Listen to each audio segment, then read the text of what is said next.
sejahtera bagi kita semua, saudara-saudara yang dikasihi Tuhan. Kita boleh jumpa lagi dalam persekutuan kita dengan Tuhan melalui kebaktian rumah tangga hari ini, Senin 12 Oktober 2020. Dan yang menjadi keluarga penghimpun dalam kebaktian rumah tangga hari ini adalah keluarga Bapak Petrus Aseng. Bapak Ibu saudara-saudara yang dikasihi Tuhan, mari kita satukan hati dan pikiran kita untuk menyembah dan memuliakan Tuhan pada saat ini. Dan untuk hormat kemuliaan nama Tuhan, saya undang kita sama-sama berdiri. Kita akan bersama-sama menyanyikan Kidung Jemaat nomor 395. Betapa indah harinya saat kupilih penebus.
Pertolongan kepada kita dalam ibadah saat ini adalah jadi dari pihak Allah yang telah menciptakan langit dan bumi. Dan turunlah kiranya anugerah kasih dan damai sejahtera dari pihak Allah menguduskan saudara yang bersekutu hari ini. Amin. Silahkan duduk kembali. Bersama-sama kita akan membaca dan merenungkan firman Tuhan, saudara yang dikasihi Tuhan. Tetapi terlebih dahulu mari kita kembali memuji dan memuliakan nama Tuhan lewat ungkapan iman bersama. Satukanlah hati kami.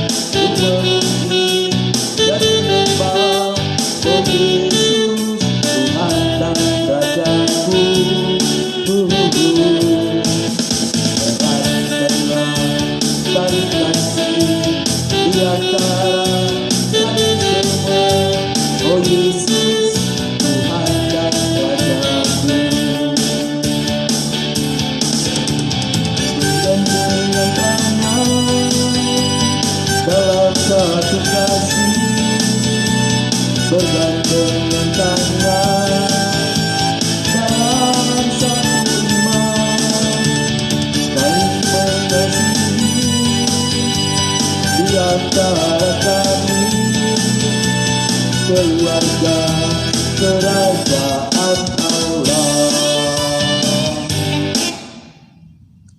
Kekasih-kekasih Kristus, kita akan membaca dan merenungkan firman Tuhan. Karena itu kita berdoa terlebih dahulu. Mari berdoa. Hari ini Tuhan, ketika kami boleh bersekutu kepadamu, maka hidup kami kembali rindu disapa oleh kebenaran firman-Mu. Karena itu ya Allah, layakkanlah kami. Biarlah firman-Mu sungguh menjadi perenungan yang indah bagi kami semua, untuk menjadi pelita dalam perjalanan hidup yang akan memandu kami hidup sesuai dengan kehendak Allah. Bapa di dalam kerajaan surga, berfirmanlah, karena kami sudah siap mendengarkan firman-Mu. Amin. Kekasih-kekasih Kristus, adapun bagian Alkitab yang sudah disiapkan untuk menjadi perenungan hari ini terdapat dalam Injil Matius pasal 22 ayatnya yang pertama sampai ayatnya yang ke-14. Dalam Injil Matius pasal 22 ayat 1 sampai 14 berbunyi sebagai berikut. Lalu Yesus berbicara pula dalam perumpamaan kepada mereka. Hal kerajaan surga seumpama seorang yang mengadakan perjamuan kawin untuk anaknya. Ia menyuruh hamba-hambanya memanggil orang-orang yang telah diundang ke perjamuan kawin itu. Tetapi orang-orang itu tidak mau datang. Ia menyuruh pula hamba-hambanya lain pesannya. Katakanlah kepada orang-orang yang diundang itu, sesungguhnya hidangan telah kusediakan, lembu-lembu jantan dan ternak piaraanku telah disembelih. Semuanya telah tersedia. Datanglah ke perjamuan kawin itu. Tetapi orang-orang yang diundang itu tidak mengindahkannya. Ada yang pergi ke ladangnya, ada yang pergi mengurus usahanya, dan yang lain menangkap hamba-hambanya itu, menyiksanya dan membunuhnya. Maka murkalah raja itu, lalu menyuruh pasukannya ke sana untuk membinasakan pembunuh-pembunuh itu dan membakar kota mereka. Sesudah itu ia berkata kepada hamba-hambanya, perjamuan kawin telah tersedia, tetapi orang-orang yang diundang tadi tidak layak untuk itu. Sebab itu pergilah ke persimpangan-persimpangan jalan dan undanglah setiap orang yang kamu jumpai di sana ke perjamuan kawin itu. Maka pergilah hamba-hamba itu dan mereka mengumpulkan semua orang yang dijumpainya di jalan-jalan, orang-orang jahat dan orang-orang baik, sehingga penuhlah ruangan perjamuan kawin itu dengan tamu. Ketika raja itu masuk untuk bertemu dengan tamu-tamu itu, ia melihat seorang yang tidak berpakaian pesta. Ia berkata kepadanya, hai saudara, bagaimanakah engkau masuk kemari dengan tidak mengenakan pakaian pesta? Tetapi orang itu diam saja. Lalu kata raja itu kepada hamba-hambanya, ikatlah kaki dan tangannya dan campakkanlah orang ini ke dalam kegelapan yang paling gelap. Di sanalah akan terdapat ratap dan kertak gigi. Sebab banyak yang dipanggil, tetapi sedikit yang dipilih. Amin. Saudara-saudara yang sama dikasihi oleh Tuhan kita Kristus Yesus, kalau kita mendengar berita akan ada sebuah pesta besar yang akan dilakukan oleh seorang yang terkemuka, seorang yang terkenal di daerah kita, di kampung kita, maka tentu kita akan berpikir, kira-kira saya diundang tidak? Dan ketika tiba-tiba kita mendapat undangan, diberi kesempatan menghadiri pesta tersebut, maka tentu akan ada rasa bangga bahwa kita diundang ke sebuah pesta orang besar, pesta orang yang terkenal. Seringkali ada kebanggaan tersendiri diundang oleh pembesar. Berbeda dengan perumpamaan yang disampaikan Yesus dalam bacaan kita hari ini. Yesus memberi perumpamaan tentang pesta seorang raja untuk pesta pernikahan anaknya. Lalu dalam perumpamaan ini Yesus mengatakan raja itu mengundang orang-orang yang akan hadir dalam pesta pernikahan anak raja tersebut. Kalau kita membaca tadi, menyimak, ada 3 kali Yesus raja itu mengundang. Pertama ayat 3. Perumpamaan ini, undangan yang pertama, raja itu mengatakan di ayat 3, ia menyuruh hamba-hambanya memanggil orang-orang yang telah diundang ke perjamuan kawin itu, tetapi orang-orang itu tidak mau datang. Dan yang kedua di ayat 4, raja itu kembali menyuruh hamba-hambanya untuk mengundang orang-orang datang ke pesta, karena segala sesuatu sudah disiapkan yang terbaik, hidangan yang terbaik. Tetapi para undangan itu kemudian mengatakan ada yang sibuk karena pekerjaan mereka di ladang, ada yang ke kebun, dan ada juga yang kemudian membunuh, menganiaya para utusan-utusan raja. Lalu raja itu sangat murka dan kembali untuk ketiga kalinya di ayat 9. Ia berkata kepada hamba-hambanya, pergilah kembali, undanglah setiap yang kamu jumpai. Lalu hamba-hamba itu kembali pergi mencari orang di jalanan. Dikatakan ada orang jahat, ada orang baik, ada gelandangan tentunya, ada pencuri, ada orang baik-baik pula. Mereka semua diundang. Yang tadinya undangan khusus ayat 3 dan ayat 4, sekarang semua layak diundang. Tetapi dalam perjalanan pesta tersebut, ketika semua orang datang, orang jahat, orang baik, perumpamaan ini mengatakan ada satu yang didapati oleh tuan atau raja itu yang tidak berpakaian dengan layak sebagai pakaian dalam pesta. Dan raja itu mengatakan, ikat buanglah dia. Saudara-saudara yang dikasihi Tuhan, apa makna, apa pesan dari perumpamaan yang disampaikan oleh Yesus lewat bacaan ini? Saya tafsirkan sedikit bahwa bacaan ini hendak mengatakan perumpamaan yang disampaikan oleh Yesus, bahwa budaya Timur Tengah ketika ada pesta perkawinan itu bukan hanya 1 hari, tetapi bisa mencapai 3 sampai 7 hari, 1 minggu. Nah, itu sebabnya kita akan melihat ada 3 kali disampaikan dalam bacaan ini. Sang pemilik pesta yaitu raja mengundang 3 kali. Makna dari perumpamaan ini yang pertama, saudara-saudara, adalah di ayat 3, undangan pertama, bahwa pesta perjamuan pernikahan anak seorang raja adalah ibarat pesta undangan keselamatan Raja Yesus Kristus yang sudah disiapkan. Pesta keselamatan dengan kehadiran Yesus Kristus. Tentu pesta keselamatan itu kalau kita merujuk pada Alkitab Perjanjian Lama dan Perjanjian Baru. Perjanjian Lama dikatakan di sana Allah memilih mengundang umat Israel. Tetapi ternyata umat Israel tegar teguh, keras kepala. Itu bacaan ayat 3 sebenarnya menyindir ke sana orang-orang Yahudi yang tidak mau menerima undangan itu, undangan keselamatan. Lalu ayat 4 mengatakan bahwa kemudian raja itu mengundang kembali, tetapi orang-orang yang diundang mengatakan, saya tidak bisa hadir karena urusan pribadi masing-masing. Bahkan ada yang membunuh utusan dari raja itu. Perumpamaan membunuh ini didetikkan dengan rasul-rasul yang dibunuh oleh mereka, dianiaya. Yohanes Pembaptis kita tahu, bahkan Yesus sendiri tersalib. Bahkan yang lebih menarik, saudara-saudara, dalam menghadapi undangan keselamatan itu, diibaratkan banyak orang yang tidak mau menerima karena sibuk dengan urusan pribadi. Ada yang ke sawah, ada yang ke ladang dalam bacaan kita. Ada yang katakan harus memelihara ternak peliharaan. Semua tidak datang. Ini mau mengatakan kepada kita, terkadang kita juga seperti itu, saudara-saudara. Undangan keselamatan dari Kristus Yesus telah nyata, tetapi terkadang manusia hanya sibuk dengan urusan-urusan duniawinya, urusan-urusan pribadinya, dan mengabaikan undangan keselamatan dari Yesus Kristus.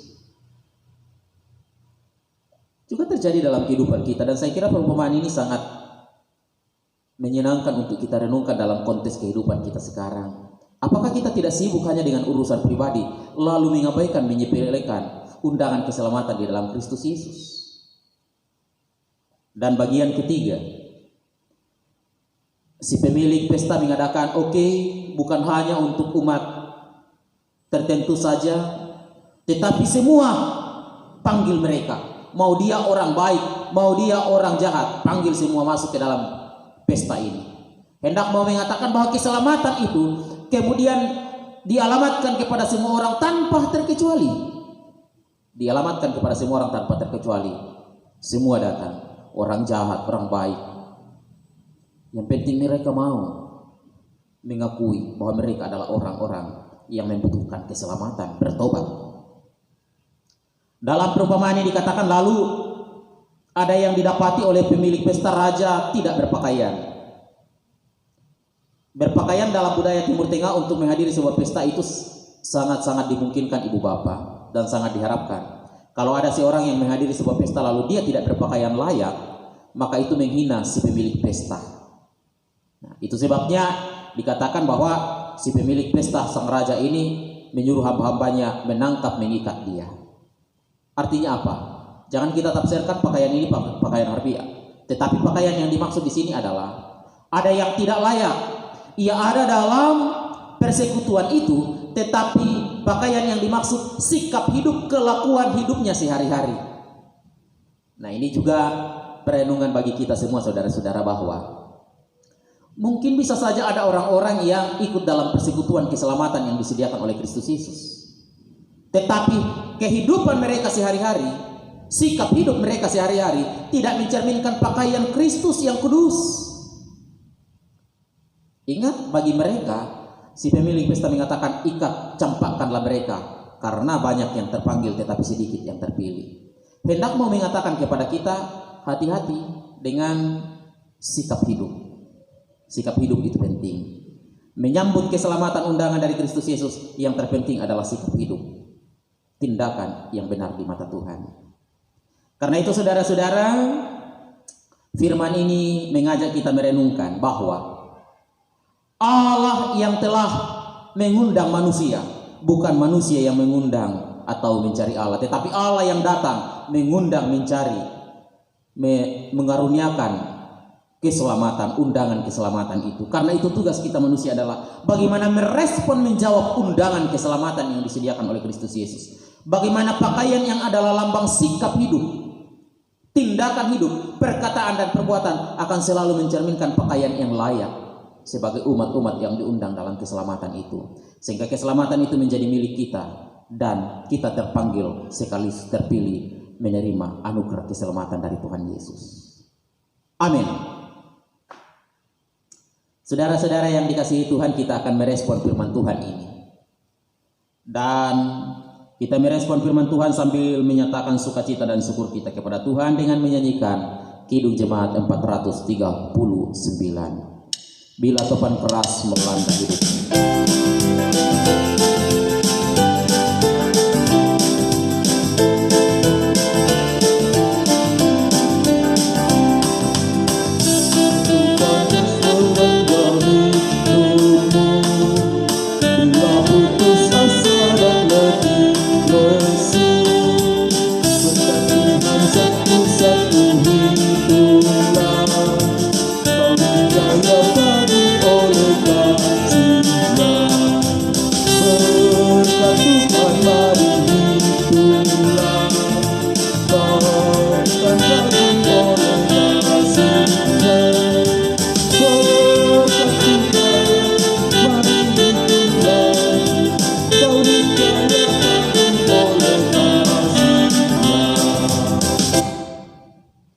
Mari bersama kita satu dalam doa syafaat.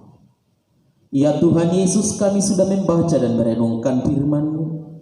Diberkatilah kami menjadi pendengar dan pelaku firman yang baik.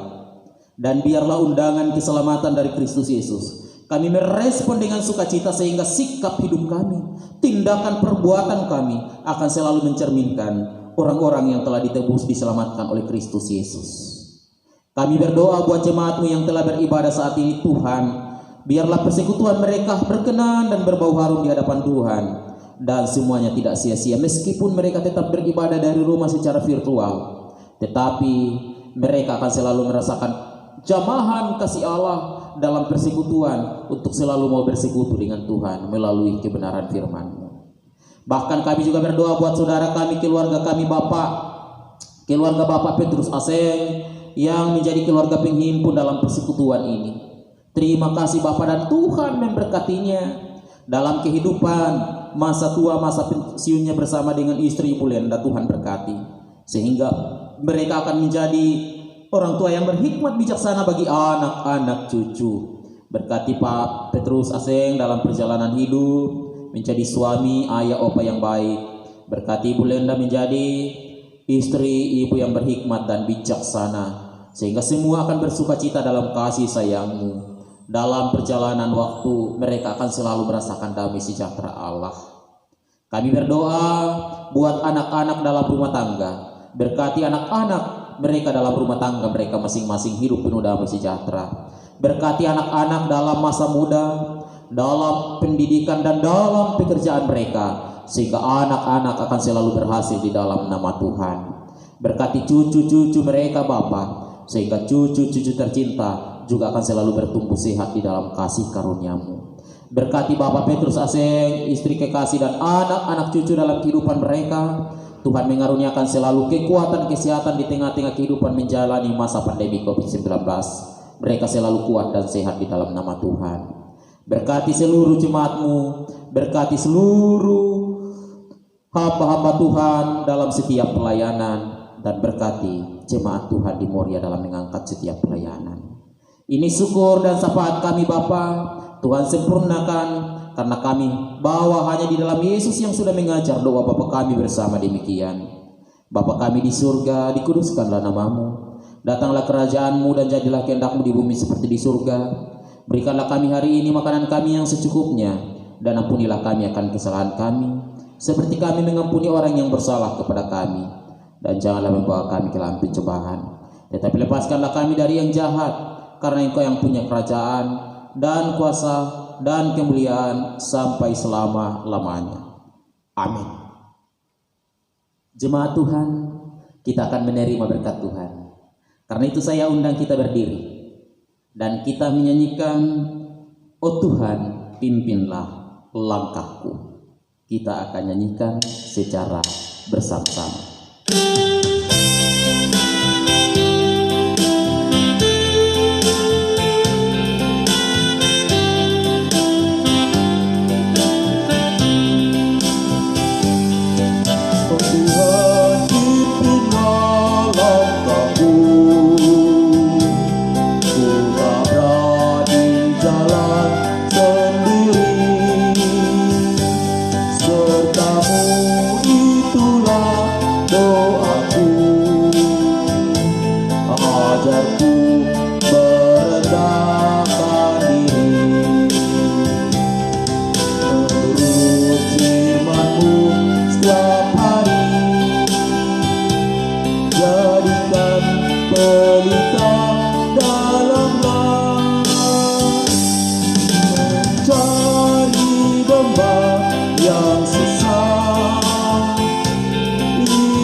Arahkan hatimu dan pikiranmu dan terimalah berkat Tuhan.